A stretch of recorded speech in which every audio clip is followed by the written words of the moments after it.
Assalamualaikum warahmatullahi wabarakatuh. Selamat datang di channel Sigit Indrianto. Di video kali ini kita akan melakukan simulasi ya dengan menggunakan Simulink, yaitu simulasi mengenai gerbang logika ya. Nah, gerbang logika atau logic gate ya. Jadi di di jurusan teknik elektronik pasti belajar lah ya kayak gini ya untuk basic-basic gitu. Yang namanya gerbang logika ini ya. Pasti belajar lah, pokoknya tadi semester 1, 2 mungkin ya. Itu untuk awal-awalan elektronika pasti belajar ya. Tapi penerapannya ini ya nggak cuma di elektronika aja ya, tapi di jurusan-jurusan yang berkaitan dengan ngoding ya, atau kayak IT gitu ya, atau apa lagi ya, ya sistem informatika dan sebagainya macamnya lah ya. Yang sering ngoding pasti belajar yang namanya gerbang logika ya. Biasanya di awal-awal juga sih ya. Nah, untuk penerapannya sendiri ya, kalau di elektronika itu sering digunakan di komponen IC ya. Teman-teman yang kuliah elektronika pasti tahu lah ya IC itu apaan. Atau ya orang-orang yang awam sering bilangnya chip lah ya.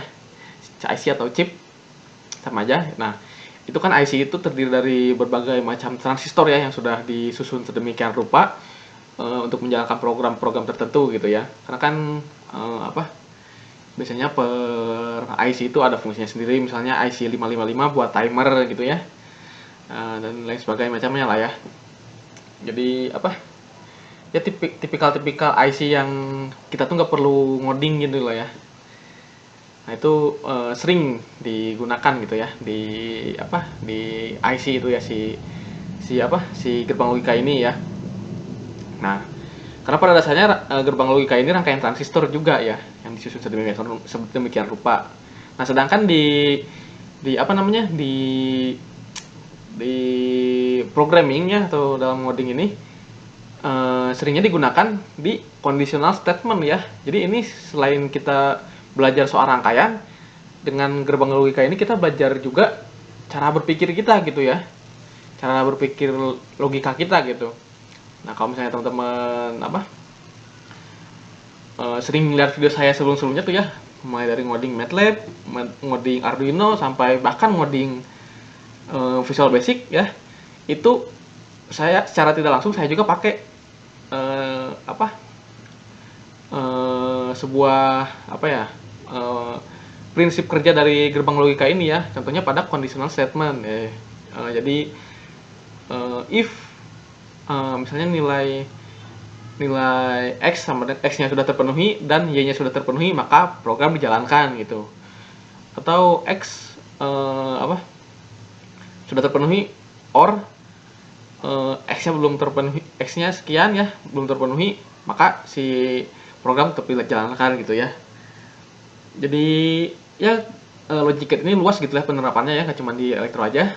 Nah, kita sebelum melakukan simulasi kita lihat dulu ya ada apa aja sih logic gate ini nih. Nah, banyak lah ya, ada 7 nih kalau di gambar ini ya. Emang secara umumnya 7 sih ya. Nah, kita coba yang N dulu aja ya, kita pelajari dari yang N dulu. Nah, kita pahami karakteristiknya ya. Kalau karakteristik dari gerbang N ini yaitu ketika salah satu inputnya 0, maka outputnya akan 0 ya. Atau dengan kata lain,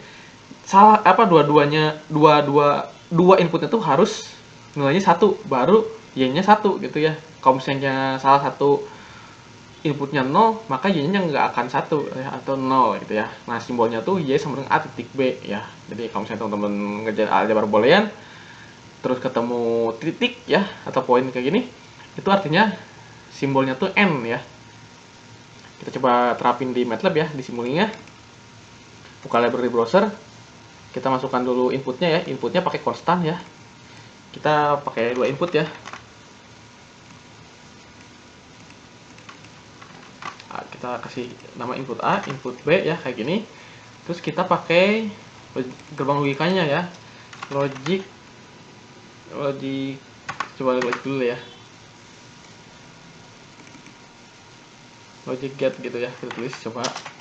Ada macam-macam ya si logic gate ini. Kalau di Simulink itu ada yang kayak gini modelnya ya, Ada yang dari Simscape ya, udah berupa CMOS ya, logical operator ya, atau pakai yang ini logical operator ya, biar kita nggak usah convert dulu ya, karena tadi kan gambarnya biru. Nah, ini ada berbagai macam ya, ada yang kotak kayak gini bentuknya, ada yang bentuknya itu sesuai dengan si logic gate-nya itu sendiri ya. Yang N ya kayak gini, NOR kayak gini ya, udah sesuai dengan simbolnya masing-masing ya. Tapi kita pakainya kita akan pakai yang kotak ya, yang kotak kayak gini. Terus kita pakai outputnya ya, outputnya pakai display yang angka ya, display yang angka kayak gini ya. Kita susun kayak gini. Kita pertama coba yang N dulu ya. Nah, N kan tadi sesuai dengan karakteristiknya kan, kalau misalnya outputnya mau satu tuh dua inputnya tuh harus satu gitu ya. Keceparan. Nah, udah sesuai lah ya. Karena kan ya MATLAB ini nggak mungkin salah juga lah ya kalau bikin ginian. Kita coba inputnya salah satunya kita ubah 0. Input B-nya 0 ya. Nah, maka karena kondisinya tidak terpenuhi, maka outputnya juga 0 gitu ya. Nah, sesuai lah ya dengan tabel kebenarannya. Kemudian untuk OR ya, OR ini beda dengan N ya, udah jelas lah ya. Kalau N itu kan namanya juga N ya, N itu secara bahasa artinya dan ya, teman-teman tahu sendiri. Sedangkan OR itu atau ya. Jadi kalau misalnya dikasih dua pilihan ya, input A atau B, kalau salah satunya terpenuhi, ya udah outputnya juga bakal satu gitu ya, atau perintahnya bakal dijalankan gitu ya. Nah, kita coba simulasikan di sini ya. Nah, yang OR ya. Ini saya makanya pilih yang kotak ini supaya gampang pindah-pindahinnya nih. Kecebaran. Nah, maka outputnya satu ya, walaupun yang nilainya satu itu cuma ada di input A aja ya. Nah, selanjutnya gerbang NOT ya, hanya memiliki satu input ya, kalau NOT ini. Nah, outputnya merupakan kebalikan dari input. Jadi kalau misalnya inputnya A, maka input A-nya satu, maka outputnya satu gitu, outputnya 0 gitu ya. Sorry, agak belibet juga ya kalau baca kayak gini. Nah, ini not juga. Kadang ada juga beberapa orang yang nyebutnya tuh inverse gitu ya. Tapi secara umum ya disebutnya not sih. Nah, ini jadi berkebalikan ya. Kita coba ubah jadi 0. Nah, maka outputnya jadi satu gitu ya. Intinya kebalikan lah kalau not itu ya. Nah, tabel kebenarannya seperti ini ya. Terus simbolnya juga ada strip di atasnya ya. Dikasih strip. Nah, terus yang NAND ya. NAND ini sebenarnya pada dasarnya ini tuh rangkaian N ya. Cuman dikasih not aja di outputnya gitu ya. Jika salah satu inputnya 0, maka output akan 1 ya. Nah, secara garis besar tuh itu N yang dikasih not gitu ya, outputnya tuh ya. Nah, teman-teman bisa pakai kayak gini nih, bisa pakai NAND langsung ya. Nah, salah satu outputnya 0 tetap 1 ya. Tapi kalau misalnya dua-duanya 1, jadinya 0 karena kan not tadi kan, not N ya. Atau teman-teman bisa gini aja nih, bisa ini dipakai pakai not gitu ya, ininya not, ininya N ya. Nah, sebenarnya itu kayak gitu ya, karena kayak gini nih not N tuh ya. Nah, masih sama-sama 0 kan, sama aja.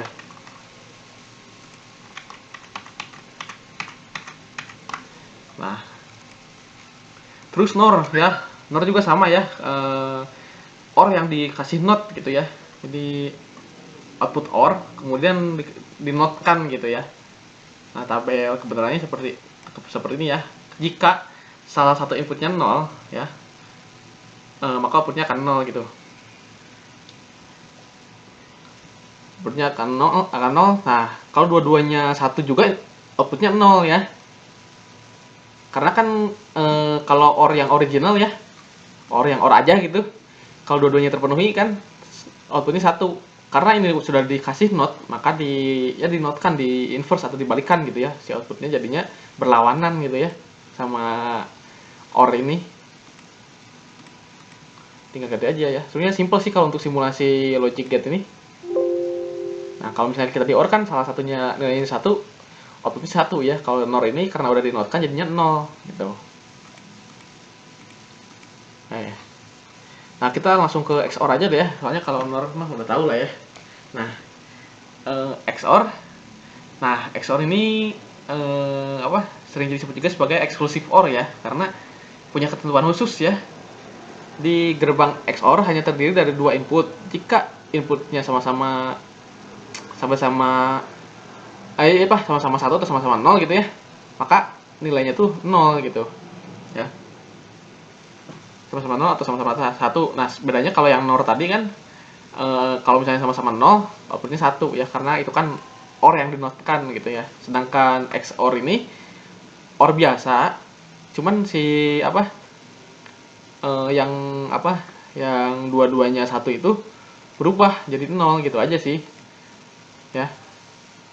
Sedangkan kalau sama-sama nol ya tetap nol gitu ya, kayak OR yang original.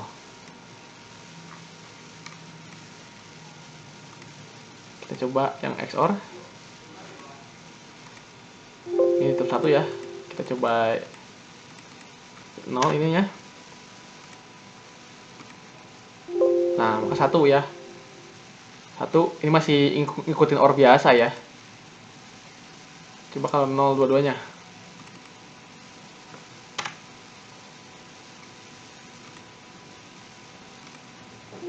Nah, nol dua-duanya nol ya, tetap nol. Terus kita coba salah satunya ya, salah satu yang dikasih satu, ya tetap aja satu gitu ya.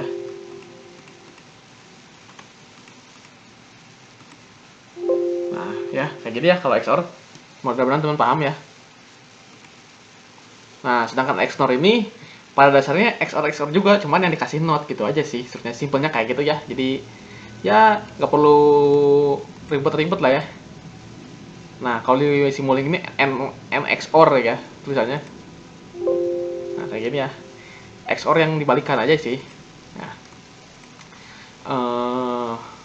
dia udah kita coba semua ya. Nah, yang perlu teman-teman pahami ya si karakteristik ini ya. Jangan teman-teman hafal tabel kebenarannya ya. Kalau mau teman-teman pelajari si gerbang logika ini, jangan sekali-kali hafal tabel kebenarannya ya, karena bisa aja mungkin di soal gitu ya, atau di pengaplikasiannya ya, inputnya tuh lebih dari dua gitu ya, misalnya 3 atau 4 gitu ya, itu bisa aja gitu ya. Jadi kalau misalnya teman-teman paham nih ya, contohnya n, jika semuanya satu maka nilainya satu, tapi kalau misalnya salah satunya nol maka semua outputnya nggak akan nol gitu, nggak akan satu gitu ya. Walaupun dua inputnya satu ya, sedangkan yang satunya input ketiganya tuh nol, ya tetap aja jadinya nol gitu ya. Kita coba nambah lagi deh. Ini kita kasih input C ya. Nah, kayak gini ya. Kita gedein aja kali ya, berenak lihatnya. Nah, kita kasih N ya. Nah, karena N ini harus terpenuhi dulu semuanya ya supaya outputnya satu, maka ya udah outputnya satu gitu ya. Nah, sedangkan kalau misalnya semuanya AB-nya satu sedangkan C-nya 0, ya tetap 0 gitu ya. Karena teman-teman ya harus pahami si karakteristik dari gerbang logikanya ya, jangan pahami misalnya N-nya N-nya kalau N dua inputnya satu, outputnya jadi satu gitu ya. Nah, teman-teman jangan ngafalin kayak gitu. Harus pemahamannya ya. Karena kan mungkin bisa aja teman-teman ngira kalau misalnya ada 3 input, kan dua inputnya kan satu, tetap aja jadi outputnya satu gitu kan. Nggak kayak gitu ya cara mainnya gitu. Jadi pokoknya kalau N semuanya harus terpenuhi ya, atau semuanya harus satu baru outputnya satu gitu ya. Kalau OR ya salah satunya terpenuhi atau nilainya 1, maka outputnya akan tetap 1 gitu ya. Oke ya, saya rasa cukup untuk video kali ini ya. Terima kasih yang udah nonton ya, semoga bermanfaat ya. Ini main singkat 15 menit. Semoga bermanfaat. Jangan lupa like, comment, subscribe, terus nyalakan juga loncengnya supaya teman-teman nggak ketinggalan update terbaru dari channel Sigit Irianto. Ya, terima kasih. Wassalamualaikum warahmatullahi wabarakatuh.